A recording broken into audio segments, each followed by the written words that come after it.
Semana passada, o Felipe, ele pregou acerca do Evangelho, o Evangelho de Deus. E essa palavra, ela estava queimando nos nossos corações. Porque muitas vezes, nós mesmos deixamos de ter o pleno entendimento de que o Evangelho, ele não é apenas para o novo convertido. O Evangelho é uma verdade para nós que já conhecemos ao Senhor e caminhamos com Ele, que nós precisamos relembrar todos os dias. O Evangelho, ele não é uma mensagem pequena, ele é a mensagem, ele é toda a mensagem. Toda a mensagem da palavra de Deus se baseia no Evangelho. E nós cremos nisso, e a partir disso, nós entendemos que nós precisamos pregar primeiro para nós, todos os dias, o Evangelho do Senhor, para não nos esquecer daquilo que é realmente importante. Então, partindo disso, né, da pregação que foi falada na semana passada, hoje eu quero dar continuidade falando de um tema que está extremamente ligado a esse tema do Evangelho, que é verdadeira conversão. É uma alegria muito grande compartilhar essa mensagem, mas eu digo para os irmãos que essa mensagem, ela foi pregada primeiro para mim. Então, aquele que sobe, compartilha a palavra, ele tem que ser o primeiro a ser alvo da palavra, para que ela o transforme e dessa forma possa levar essa mensagem até a igreja. Amém? Eu não sei quanto tempo vocês conhecem o Senhor, há quanto tempo vocês caminham com Deus, qual é a sua caminhada, a sua experiência com o Senhor, mas eu cresci num lar cristão, passei por muitas igrejas, e eu creio que, assim como eu, vocês presenciaram, né, aquele momento na igreja onde é convidado que aqueles que querem aceitar a Jesus venham ali à frente, façam uma oração. E eu estava meditando acerca disso, porque nos últimos anos eu comecei a observar que muitas pessoas que iam à frente, faziam a oração, né, do pecador, ali aquela confissão, não passavam verdadeiramente por um processo de transformação, por um processo de conversão. E nós víamos ali na igreja pessoas que frequentavam, que participavam dos cultos, que ouviam a palavra, mas que não eram transformadas pela palavra. E a gente fica pensando, em qual momento do processo, né, o que falhou, o que deixou de acontecer, o que deveria ter acontecido. Talvez a gente tenha reduzido a experiência da conversão e de conhecer ao Senhor, quando nós estabelecemos que as pessoas, ao fazerem uma oração, elas estariam instantaneamente transformadas e regeneradas. Porque nós chegamos nas pessoas e falamos assim, olha, você quer aceitar Jesus? E, na verdade, é o Senhor quem tem que nos aceitar. Não somos nós que temos que colocar prerrogativas se nós aceitamos ou não o Senhor nas nossas vidas. Então, acaba sendo uma perspectiva um pouco reducionista do que é verdadeiramente você permitir que o Senhor entre na sua vida e te transforme, né? Quantas vezes nós chegamos nas pessoas e dizemos assim, olha, Deus tem uma obra na sua vida, a gente usa isso daí para evangelizar. Mas, irmãos, pensem comigo, quando a gente vê o próprio Jesus evangelizando, a gente não encontra esse tipo de fala vinda dele. Ele não chegava nas pessoas e falava, olha, meu querido, Deus tem uma obra na sua vida. Sabe como é que era o discurso de Jesus? Olha, se arrependam, abandonem a sua vida de pecado. Jesus ia lá e colocava o dedo na ferida, ele não tinha receios com relação a isso. E muitas vezes a gente vem com esse discurso de, o Senhor tem uma obra na sua vida, e não pregamos sobre arrependimento. Não pregamos sobre confissão de pecados. Não pregamos sobre uma transformação de atitudes, de mentalidade. E aí as pessoas, elas vêm para a igreja, né, com isso dentro delas. Nossa, Deus tem uma obra na minha vida. Deus vai me dar isso, isso e isso. É isso que as pessoas escutam, né? a gente escuta ali a história de vida da pessoa, vê a necessidade que ela tem, você fala, não, o Senhor vai te dar, o Senhor vai fazer, o Senhor isso, o Senhor aquilo. Aí a pessoa vem na igreja, Deus não faz tudo o que a pessoa quer, o que acontece? Ela se frustra e ela vai embora. Então, nós temos falhado em apresentar uma caricatura de Deus. E é nossa responsabilidade quando nós pregamos o Evangelho, quando nós falamos acerca dessa palavra tão preciosa, nós falarmos acerca do arrependimento, nós falarmos do que é verdadeiramente sermos convertidos ao Senhor, sermos transformados ao Senhor, sermos transformados pela palavra do Senhor. Quantas vezes o próprio Jesus pregava falando a respeito de pecados, da necessidade de arrependimento, e os fariseus, que eram os que tinham o coração mais duro, a Bíblia fala que eles tapavam os ouvidos, porque não era o que eles queriam escutar. Então nós precisamos ser fiéis na mensagem que nós estamos carregando. Muitas vezes essa mensagem ela não vai ser bem recebida.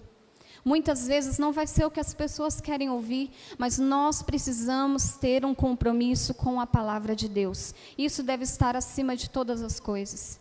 E esse é um compromisso que eu e o Felipe levamos muito a sério.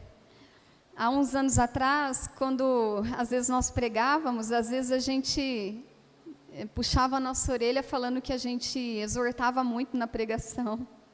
Mas se a gente está pregando sobre pecado, a gente está pregando a Bíblia. A gente está pregando a Bíblia.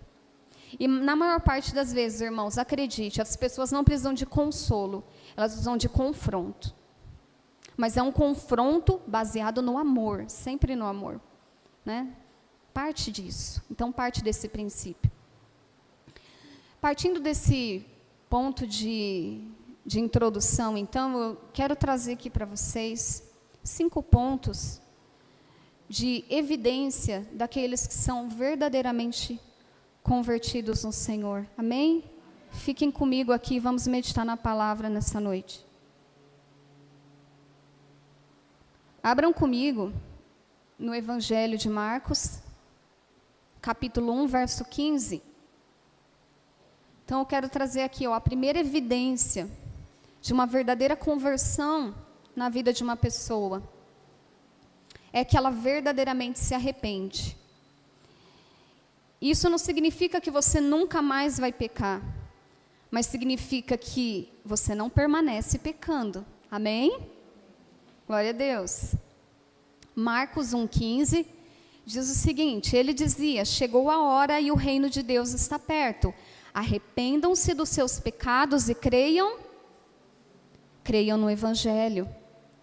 Então, existe até uma discussão, né, teológica. O que vem primeiro? Primeiro se arrepende, depois se crê, ou primeiro se crê, depois se arrepende? Eu não vou entrar nesse mérito aqui, mas eu acredito que as duas coisas acontecem conjuntamente, porque não tem como você se arrepender se você não crê, e não tem como você crer se você não se arrepende. Amém? Então, eu enumerei aqui, mas não significa que é por ordem de importância. Todas as coisas aqui, todos os pontos são importantes. Então, nós vemos aqui no Evangelho de Marcos, o próprio Jesus anunciando o arrependimento dos pecados e chamando o povo a crer no Evangelho. Então, nós entendemos que o arrependimento, ele é uma base fundamental da nossa fé, ele é um princípio elementar da nossa fé. E por isso que isso precisa ser uma prática constante nas nossas vidas, não só quando nós nos convertemos, não é o único momento que nós nos arrependemos, mas no decorrer de toda a nossa caminhada, entendemos que somos pecadores e nós vamos eventualmente pecar. Mas entendemos que não devemos permanecer no pecado. Amém? Lá em Gálatas, não precisam abrir, lá em Gálatas 5,19, fala a respeito das obras da carne, né? A imoralidade sexual, enfim, a lista é grande. Mas a gente não se atenta que além dessas obras da carne, lá em Hebreus 6... o autor de Hebreus, ele fala a respeito de obras mortas. ele fala do arrependimento de obras mortas, que são atos que conduzem à morte da fé em Deus. Então, quando se trata das obras da carne, nós estamos falando de um pecado explícito. Quando nós falamos de obras mortas, nós estamos falando de muitas coisas que nós podemos fazer, inclusive pelo nome do Senhor, mas que não estão partindo de um lugar de revelação de quem Deus é nas nossas vidas. Quantos aqui já passaram por isso, ouviram pessoas que trabalham na igreja, que fazem, mas você olha a vida da pessoa, não tem uma evidência daquela pessoa ser realmente transformada. E o que acontece? Uma hora a pessoa cansa. Ela cansa de fazer o que ela está fazendo. Pode ser porque ela está esperando o reconhecimento humano, pode ser porque provavelmente ela esteja abraçando muita coisa, ali, fazendo coisa que Deus não mandou que ela fizesse. As pessoas ainda alimentam essa ideia errada de que quanto mais elas trabalham para a igreja, melhor. E muitas vezes elas abandonam o seu próprio lar.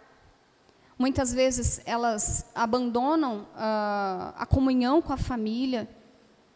E o nosso ministério, uma das partes fundamentais do nosso ministério é a nossa casa, a nossa família, o cuidado com os nossos. Então, o trabalho eclesiástico, ele não é mais importante que você cuidar da sua família. Porque, como o Felipe disse, a nossa família também é uma igreja. E nós precisamos cuidar dos nossos. Então, quando nós falamos de arrependimentos de obras mortas, nós estamos falando dessas pessoas que estão trabalhando para Deus, mas não têm vida em Deus. Amém? Vocês estão comigo? E muitas vezes, inclusive, fazem desse trabalho eclesiástico uma forma de sentir que está agradando mais a Deus ou que está alcançando a salvação por meio dessas obras. E nós entendemos que a salvação, ela acontece mediante a graça por meio da fé. Amém? Quando nós vemos ali a tradução da palavra arrependimento no grego, ela significa metanoia. O que é metanoia? Mudança de mente, mudança de pensamento e conversão. Então, nós não estamos falando aqui simplesmente de obras que nós vamos fazer, mas que elas não partem de uma transformação interior. Porque se aquilo que você vai fazer para o Senhor não parte de uma transformação interior, então não houve uma verdadeira conversão em você. E eu ouço muitas pessoas, às vezes até aconselhando as pessoas, eu ouço muitas pessoas falarem, eu quero mudar, eu vou mudar, mas está difícil. E a verdade, meus irmãos, é que às vezes a gente se esconde atrás dessas boas intenções, mas se nós temos boas intenções ou não, e elas não se transformam em atitudes na nossa vida, não significa nada. Amém? Olha o que diz lá em Provérbios 28, 13, a respeito do arrependimento. Diz o seguinte: quem esconde os seus pecados não prospera, mas quem os confessa e abandona encontra misericórdia. Então, aqui nós não estamos falando somente de uma confissão de pecados, mas aqui ele está falando de confessar os pecados e de abandonar a vida de pecado. Então, isso é verdadeiramente arrependimento. Não é apenas nós ficarmos falando que nós vamos mudar de atitude, que nós vamos mudar de vida, mas é isso resultar em mudanças efetivas. E nós sabemos que quem nos capacita para tal transformação é o Espírito Santo. Amém? Nesses 2 anos que nós começamos a cuidar de pessoas, nós encontramos uma grande dificuldade, principalmente quando nós vamos aconselhar as pessoas. Porque quando nós temos que exortar as pessoas, principalmente a respeito de pecado, é incrível como nós vemos como as pessoas mudam. É muito difícil, irmãos, acredite, é muito difícil você aconselhar as pessoas. A gente tem que escolher as palavras, a gente tem que buscar ali toda uma sabedoria sobrenatural, porque uma palavra que você fala, a pessoa se ofende. Então, tem sido muito desafiador para quem prega, para quem aconselha. E sabe o que a gente mais escuta dessas pessoas quando nós falamos da necessidade de abandonar o pecado e se voltar para o Senhor? Quando nós mostramos na Bíblia o que a palavra diz acerca daquele assunto, daquela situação que aquela pessoa está vivendo, a gente escuta muito o jargão: ah, Deus sabe do meu coração. E eu vou dizer uma coisa para vocês: Deus sabe mesmo. E se Ele nos recompensasse de acordo com o que tem no nosso coração, a gente iria direto para o inferno. Então, às vezes, a gente usa esse tipo de jargão para nos justificar, como se nós tivéssemos muita bondade dentro de nós.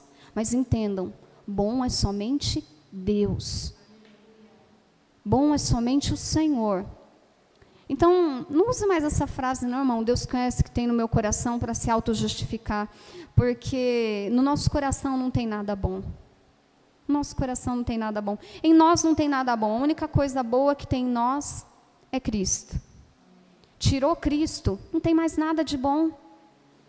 Não tem mais nada de bom. E na maior parte das vezes, quando nós falamos esse tipo de frase, é para nos auto-justificar diante de alguém.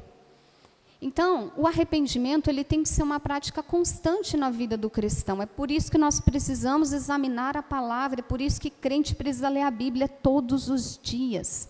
É por isso que nós precisamos orar todos os dias.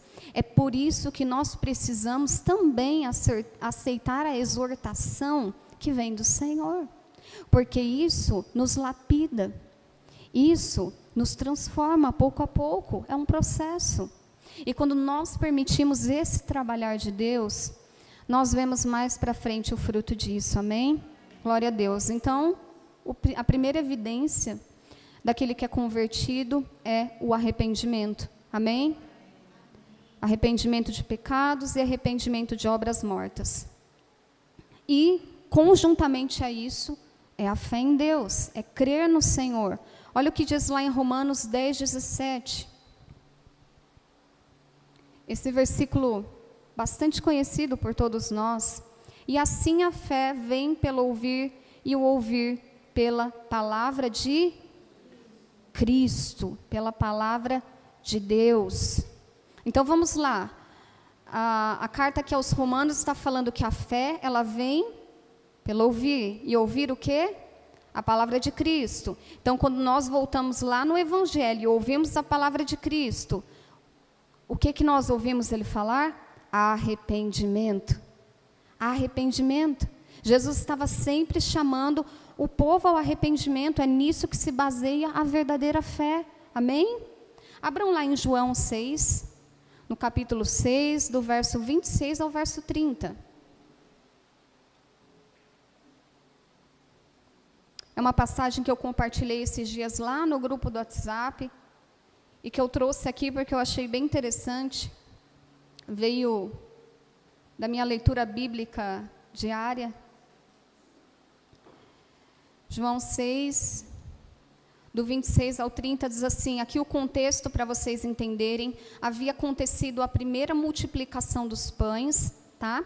E Jesus havia se retirado da multidão, e a multidão foi atrás dele, tá? Então, só para vocês entenderem o contexto. Diz assim, Jesus respondeu: eu afirmo a vocês que isso é verdade. Vocês estão me procurando porque comeram os pães e ficaram satisfeitos, e não porque entenderam os meus milagres. Não trabalhem a fim de conseguir a comida que se estraga, mas a fim de conseguir a comida que dura para a vida eterna. O Filho do Homem dará essa comida a vocês, porque Deus, o Pai, deu provas de que Ele tem autoridade. Verso 28. Eles perguntam, o que é que Deus quer que a gente faça? Perguntaram eles. Ele quer que vocês creiam naquele que Ele enviou, respondeu Jesus. Eles disseram, que milagre o Senhor vai fazer para a gente crer, para a gente ver e crer no Senhor? O que o Senhor pode fazer? Até aqui. Eles acabaram de presenciar um milagre extraordinário do Senhor. Eles perguntam o que Deus espera deles. Quando Cristo dá esse comando, diz, vocês precisam crer. Qual a primeira coisa que o povo fala? Qual o próximo milagre que o Senhor vai fazer para que a gente creia? Talvez aquele lá atrás não tenha sido suficiente.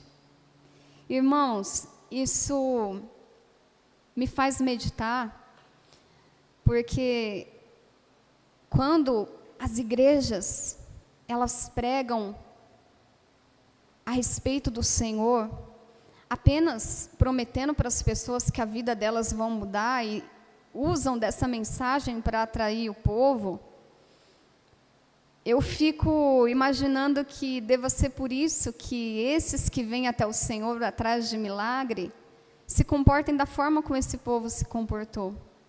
Deus faz um milagre hoje, mas não é suficiente. Daqui a um tempo Deus vai precisar provar de novo para mim que Ele é Deus. Quando eu passar por uma situação bem difícil na minha vida, se Ele não fizer um milagre, olha, a minha fé vai se abalar. Então, era um povo que não tinha um entendimento verdadeiro. O próprio Jesus disse, vocês não entenderam o objetivo dos meus milagres. Eu não estou fazendo milagres apenas para suprir a necessidade de vocês. Eu quero gerar fé no coração de vocês. Eu quero que vocês creiam. E eu quero que essa fé seja uma fé madura. Eu quero que essa fé, ela cresça e amadureça. Amém? E é esse o desejo do Senhor para nós, que nós não tenhamos o tipo de fé onde nós temos uma necessidade. É claro que o Senhor, Ele atende às nossas necessidades, Ele atende os nossos pedidos, mas no momento em que as coisas não se decorrem como nós esperamos, nós duvidamos do Senhor, nós damos lugar à incredulidade no nosso coração e queremos constantemente que o Senhor, Ele prove que Ele é Deus. O Senhor é Deus, Ele não precisa nos provar nada. E obviamente, para aquele que é incrédulo, o Senhor, Ele pode dar todos os sinais, como o próprio Cristo deu naquela época, diante do povo, diante dos fariseus, e todos os sinais milagrosos que Ele realizou não foi suficiente para que muitos crescem, mas é porque no coração deles, eles esperavam apenas receber do Senhor, eles não queriam verdadeiramente crer, amém? Então, a verdadeira fé, essa fé amadurecida que nós buscamos em Deus, ela se baseia na revelação de quem Deus é, nesse relacionamento que eu tenho com Deus. Quando nós vemos ali a passagem de Isaías 6, o profeta, ele teve ali a visão do trono de Deus, dos serafins, e uma das primeiras coisas, uma das primeiras reações, quando ele viu ao Senhor, ele fala, ai de mim, pecador, ai de mim. Ninguém estava pedindo ali para ele fazer uma oração e confessar os pecados. Acontece que no momento em que ele contempla a santidade de Deus, não teria como ter outra reação, se não se arrepender e se prostrar diante do Senhor. Então, é nisso que nós cremos. É a partir desse lugar de revelação de quem o Senhor é, do quão santo Ele é, do quão justo Ele é, do quão bom Ele é que nós nos arrependemos e buscamos ter uma fé madura. Buscamos ter uma fé madura, e nós sabemos, nós precisamos confessar a nossa necessidade diante do Senhor, e a partir dessa confissão, o Espírito Santo tem liberdade para trabalhar em nós. Alguns vão ter dificuldade mais numa área, outros vão ter dificuldade mais em outra área, mas nós não podemos reter a nossa confissão, nós precisamos nos quebrantar continuamente diante do Senhor, amém? Aleluia. Terceiro ponto, daquele que é verdadeiramente convertido, ele aceita ser confrontado acerca do pecado. E como eu falei para vocês anteriormente, essa tem sido uma grande dificuldade, tanto quando nós pregamos, quando nós aconselhamos. Quantas vezes as pessoas se ofendem com a própria palavra de Deus, quantas vezes as pessoas resistem a uma exortação feita com base na palavra do Senhor. E não era diferente nas Escrituras, nós vemos muitos casos assim. Abra a sua Bíblia no livro de João, capítulo 8. Nós vamos aqui ver isso acontecendo com alguns daqueles que seguiam a Jesus, com alguns daqueles que eram discípulos. Amém? João 8, do 31 ao 42. Aleluia. Todos acharam? Amém? Disse Jesus aos judeus que haviam crido nele: se vocês permanecerem firmes na minha palavra, verdadeiramente serão meus discípulos, e conhecerão a verdade, e a verdade vos libertará. Aqui o caldo já começou a entornar. Eles lhes responderam: somos descendentes de Abraão e nunca fomos escravos de ninguém. Como você pode dizer que seremos livres? Opa, que história é essa, Jesus? Não estou gostando. Jesus respondeu: digo-lhes a verdade, todo aquele que vive pecando é escravo do pecado. O escravo não tem lugar permanente na família, mas o filho pertence a ela para sempre. Portanto, se o filho vos libertar, de fato serão livres. Eu sei que vocês são descendentes de Abraão, contudo estão procurando matar-me, porque em vocês não há lugar para a minha palavra. Eu lhes estou dizendo o que vi na presença do Pai, e vocês fazem o que ouviram do pai de vocês. Abraão é nosso pai, responderam eles.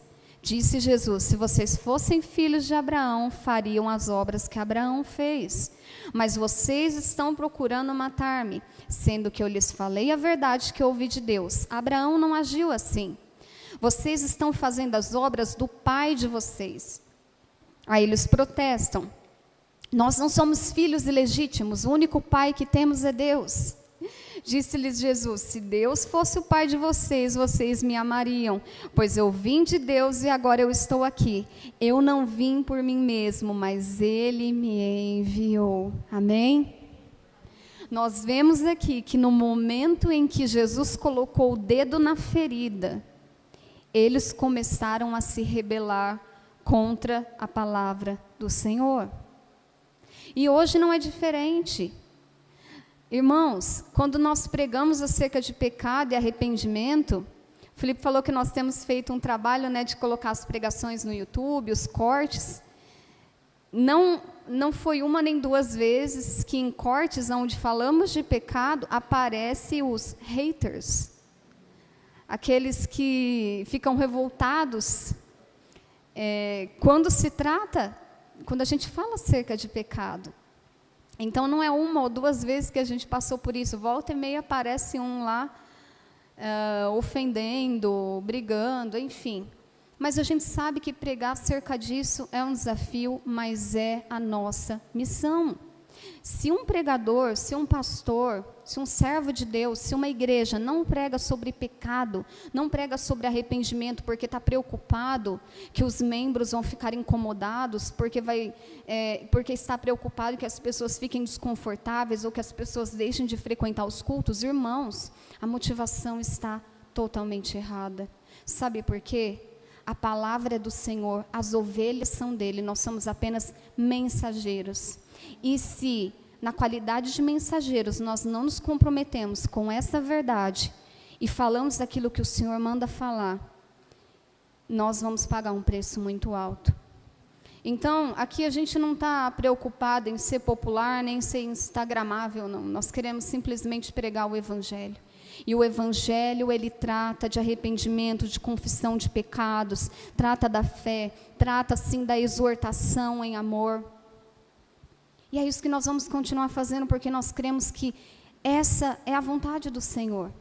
Enquanto nós estivermos aqui na terra, não importa o nível de relacionamento que nós temos com Deus, não importa quantos anos nós servimos ao Senhor, nós não estamos em um nível superior de comunhão com Deus, que nós não estamos sujeitos a pecar. Sim, todos podemos pecar e precisamos estar vigilantes. Precisamos estar vigilantes. Amém?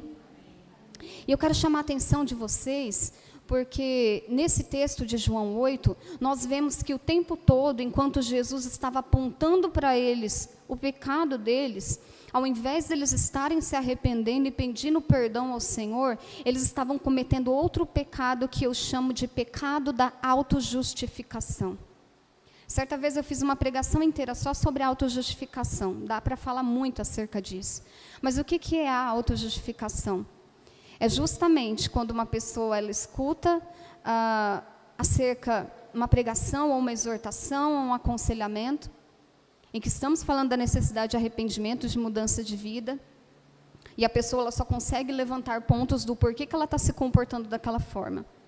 Ela fica se defendendo o tempo todo. Ela fica como se a gente pudesse se defender de Deus. Como se a gente pudesse se defender do Senhor. E esse pecado da autojustificação, ele endurece os nossos corações. Sabe por quê, irmãos? Porque só tem um que pode nos justificar, é o Senhor. Se nós assumimos o lugar que pertence a Deus na nossa vida, nós estamos pecando. É Ele quem nos justifica. Então, nós precisamos nos arrepender. E nós vemos hoje as pessoas com relacionamentos quebrados. Hoje nós vemos as pessoas com graves problemas no casamento, na família, no trabalho. Por quê? Não conseguem pedir perdão, não conseguem admitir que estão erradas, não conseguem se humilhar, não conseguem ser humildes. Elas ficam resguardadas no seu próprio orgulho, resguardadas nas suas justificativas do porquê ela está agindo daquela forma, ao invés de se voltar para a palavra do Senhor. E o Senhor, Ele está falando conosco acerca disso essa noite. É muito tentador nós começarmos a nos auto-justificar, porque nós podemos nos deparar com situações, humanamente falando, onde muitas vezes nós vamos estar certos. No conceito humano, no conceito popular. Mas quando nós olhamos para a palavra de Deus, nós entendemos que o reino de Deus é de ponta cabeça. Nós não podemos viver debaixo da ordem desse mundo e querer servir a Deus da mesma forma, não dá. Nós temos instruções claras na palavra, e nós devemos escolher, nós vamos nos submeter aos domínios desse mundo, às verdades desse mundo, ou nós vamos nos submeter à palavra de Deus? É uma escolha que todos nós devemos fazer. E eu vejo muitos cristãos se contaminando com isso. E a principal coisa que as pessoas falam, né, que a gente escuta as pessoas falarem, principalmente quando a gente fala acerca de pecado, de arrependimento, as pessoas querem usar o próprio Deus e começam a falar, mas Deus é amor. Claro que Deus é amor. Mas Deus, Ele não é só amor. Deus, Ele é bondade, Ele é justiça, Ele é graça, Ele é misericórdia. E Deus, Ele também se ira com o pecado e com o pecador que não se arrepende. É a palavra do Senhor que diz isso. Então, nós não podemos reduzir Deus ao nosso estereótipo, ao estereótipo que nós temos do Senhor. É claro que o Senhor, Ele é amor, mas Ele também é justiça. E é justamente porque Ele nos ama que Ele nos exorta e nos chama ao arrependimento. Esse amor, aonde Deus não nos alerta acerca do pecado e nós vamos caminhando para a perdição, isso não é amor. Isso é amor segundo o mundo, mas não é amor segundo Deus. Amém? A quarta evidência daquele que é verdadeiramente convertido, ele frutifica para Deus. Abram lá em Mateus, capítulo 3, verso 8. Aqui o contexto é João Batista pregando o arrependimento. E nesse momento ele se dirigia, né, aos fariseus que estavam ali, chamando eles de raça de víboras. Aquela pregação bem característica mesmo de João Batista. Lá em Mateus, capítulo 3, verso 8, diz o seguinte: deem fruto que mostre o arrependimento. Ou algumas traduções também falam, deem fruto digno de arrependimento. Então, vocês estão entendendo como uma coisa está extremamente entrelaçada à outra? Se eu creio, se eu me arrependo, eu vou frutificar para o Senhor. E não adianta a gente tentar forjar isso. Muitas vezes tem pessoas que elas estão trabalhando para Deus, mas elas não estão em Deus. E a esses, a própria Bíblia diz que no dia do juízo o Senhor vai dizer, eu não conheço vocês. Se os frutos que nós damos para o Senhor, eles não partem de um coração regenerado e transformado, de um coração que se arrependeu e se voltou para o Senhor, então, não é o fruto que a palavra fala. Esse frutificar, ele vem de um caminhar com Deus, ele vem de um relacionamento com Deus. É a evidência daquele que é salvo e transformado, entendam. As obras, elas não nos salvam, amém? Mas as boas obras, elas são a evidência de quem já é salvo, amém? Se nós somos salvos, nós vamos frutificar para o reino de Deus, porque nós amamos ao Senhor e queremos cooperar com o reino deles, com o reino dele, amém? Olha o que diz lá em João, no capítulo 15, verso 5. Se alguém permanecer em mim, e eu nele, esse dará muito fruto, pois sem mim vocês não podem fazer nada. Então, nesse texto, nós conseguimos ver claramente o Senhor dizendo, olha, vocês vão dar fruto se vocês permanecerem em mim. Se a minha palavra estiver verdadeiramente no coração de vocês. Vocês não podem querer frutificar se vocês não estão ligados à videira. Não tem como. A gente pode ser trabalhador, a gente pode trabalhar para Deus e não ter nenhuma intimidade com Ele. E eu vou dizer para vocês, irmãos, Deus não quer trabalhadores. Deus quer filhos e filhas que se relacionem profundamente com Ele. E a partir desse relacionamento profundo é que nós frutificamos para o Senhor. Amém? E essa transformação interior que nós nos submetemos por meio do Espírito Santo é que vai produzir esses frutos na nossa vida. Posso ouvir um glória a Deus? Amém. Quinto ponto. Quinto e último. Daquele que é verdadeiramente convertido. Abram lá em Lucas 7, no verso 47. É claro que eu trouxe aqui 5 pontos, mas existe muito mais que nós podemos falar a respeito, mas eu quero que vocês meditem acerca do que está sendo dito nessa noite. Quando Jesus, ele alertou os discípulos acerca daquele que o trairia, muitos deles falavam o seguinte, certamente não sou eu. Olha, certamente não sou eu. Será que é você? Eu não sou. Mas quando nós ouvimos a advertência da palavra de Deus, a primeira coisa que nós temos que pensar é justamente o contrário. Senhor, sonda-me, vê se há em mim caminhos maus, me guia pelo caminho eterno. O Senhor conhece todas as minhas faces, o Senhor conhece todos os meus caminhos, o Senhor sabe tudo que há no meu coração. Se há em mim caminhos maus, então me revela. Mas na maior parte das vezes a gente fala, isso aí, ó. Às vezes a gente escuta uma pregação e a gente fala, nossa, que pena que o fulano não está aqui para ouvir, né? Pregação todinha para ele. Não, é para você mesmo. Para você, é para mim. Amém? Então, a quinta evidência daquele que é verdadeiramente convertido, ele muito ama a Deus e, consequentemente, obedece os seus mandamentos. Lucas 7,47 diz o seguinte, por isso te digo, perdoados lhe são os seus muitos pecados, porque ela muito amou, mas aquele a quem pouco se perdoa, pouco ama. Então disse a mulher, perdoados são os seus pecados. Nós vemos ali o episódio da mulher pecadora que derrama aquele perfume aos pés de Jesus. E aqueles presentes, em uma das passagens, inclusive cita Judas, falando, nossa, mas que desperdício. Um perfume tão caro poderia ter sido vendido, dado dinheiro para os pobres. E Jesus, ele interpela ali e diz, não critiquem ela. Porque eu vou dizer uma coisa para vocês. Aonde for pregado o Evangelho, vai ser falado dela. Isso que ela fez é o Evangelho.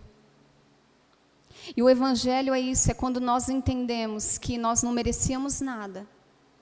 E ainda assim nós recebemos um presente muito grandioso. É quando nós entendemos que somos alvo do perdão, da graça e da misericórdia do Senhor. E que quando nós entendemos que nós éramos tão pecadores, tão corruptos, tão cheios de escuridão, e o Senhor nos alcançou. Quando nós somos alcançados por esse perdão, não existe outra forma de nós reagirmos, senão amando o Senhor, que nos amou primeiro. Então nós correspondemos ao Senhor, nós somos responsivos nesse amor que o Senhor já derramou sobre as nossas vidas, amém? Então era isso que essa mulher estava fazendo, ela entendeu que ela havia sido perdoada pelo Senhor e aquilo que ela tinha de mais precioso, ela tinha que entregar aos pés dele. E hoje, quando nós falamos da nossa vida cristã, muitas vezes, conforme você se dedicar a Deus, conforme você dedica a sua vida a Deus, conforme você escolhe ser radical com a sua santidade, com a sua devoção ao Senhor, muitas vezes as pessoas elas vão te criticar. A gente elogia quando as pessoas trabalham muito. A gente elogia quando as pessoas estudam muito. A gente elogia quando as pessoas se empreendem num negócio ou algo que elas querem muito realizar para alcançar um sonho. Mas quando nós vemos pessoas sendo radicais em servir a Deus, muitas vezes a gente fala, que desperdício. Acho que ela está ficando muito fanático. E aí vem Jesus e fala, que perfume, que aroma agradável. Ah, irmãos, é disso que o Evangelho se trata. É disso que o Evangelho se trata. É quando nós recebemos essa boa notícia, essa mensagem tão poderosa que nos transforma, que faz com que a gente se arrependa, que faz com que a gente creia, que faz com que a gente aceite ser confrontado pelo pecado e que a gente decida viver uma vida radical de santidade com o Senhor.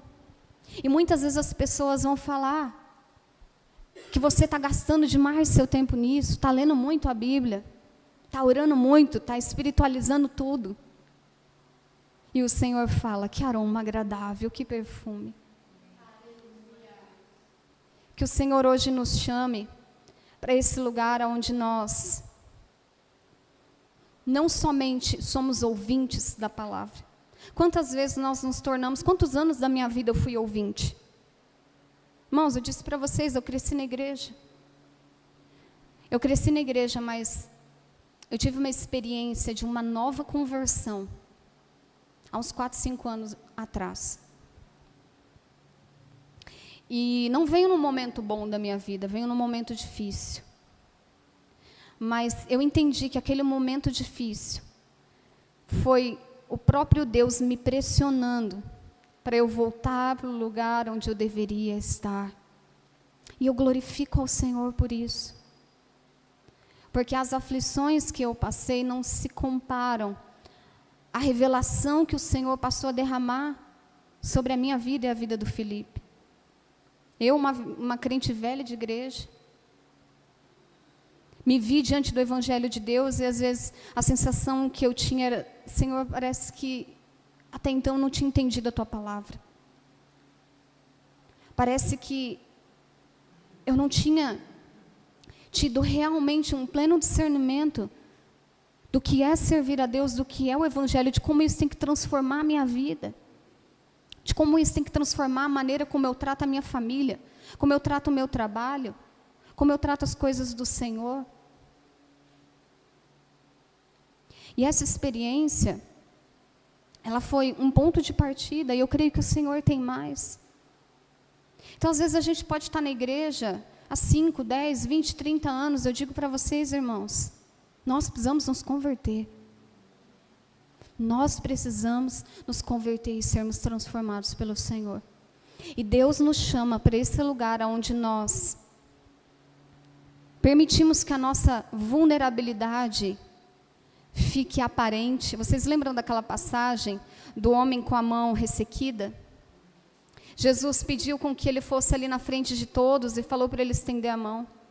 Não é fácil a gente expor as nossas fraquezas, mas Jesus não estava tentando humilhar ele publicamente. Jesus, ele expôs a debilidade daquele homem para que ele fosse curado. E conosco não é diferente. Às vezes nós estamos retendo, o Senhor está nos chamando à luz. O Senhor está pedindo com que nós venhamos a trazer verdadeiramente à luz tudo aquilo que nos fere, tudo aquilo que nos impede de servi-lo. E muitas vezes nós ficamos hesitantes. Mas eu garanto para vocês, Deus tem muito mais a realizar nas nossas vidas e através das nossas vidas. Existe um evangelho que precisa ser pregado. E somos nós os mensageiros do Senhor. Não achem que a pregação do Evangelho é só do pastor, do líder que sobe no altar. Todos temos a grande comissão, precisamos pregar a palavra de Deus. Todos temos esse chamado. E que nós possamos entender essa palavra a partir de um lugar de quebrantamento. Sabe, irmãos, é muito fácil a gente cair como eu posso dizer, na tentação, até mesmo dentro da igreja, de começar a criar atmosferas para fazer as pessoas se emocionarem. É uma musiquinha tocando, é uma canção bonita, e às vezes as pessoas choram, mas elas vão embora, e elas não foram verdadeiramente tocadas por Deus. Aqui a gente pode até tentar, misericórdia, né? Mas a gente nunca vai conseguir fazer o que só o Espírito Santo pode fazer. Só o Espírito Santo pode transformar o coração das pessoas. E vendo muitas pessoas entrando e saindo da igreja sem transformação, eu entendo isso. E a minha oração, para quem cuida, para quem está à frente de um trabalho, isso é doloroso. A gente prega, fala, aconselha, e as pessoas não mudam. E a gente fala, Senhor, nos mostra o que deve ser feito. Mas nós precisamos entender em primeiro lugar. Nós temos que carregar a mensagem que Ele nos comissionou. E nós temos que entender que é o Espírito Santo que convence as pessoas acerca do pecado, da justiça e do juízo de Deus. Então, a gente não vai tentar criar aqui uma atmosfera para convencer as pessoas que elas têm que mudar. Nós vamos pregar a palavra e vamos deixar que o Senhor faça aquilo que só Ele pode fazer. Amém? Que o Espírito Santo, Ele trabalhe nos nossos corações nessa noite. Nós sabemos aquilo que nós precisamos trazer à luz. E aquilo que nós não sabemos, acredite, o Senhor nos revela, o Senhor nos mostra.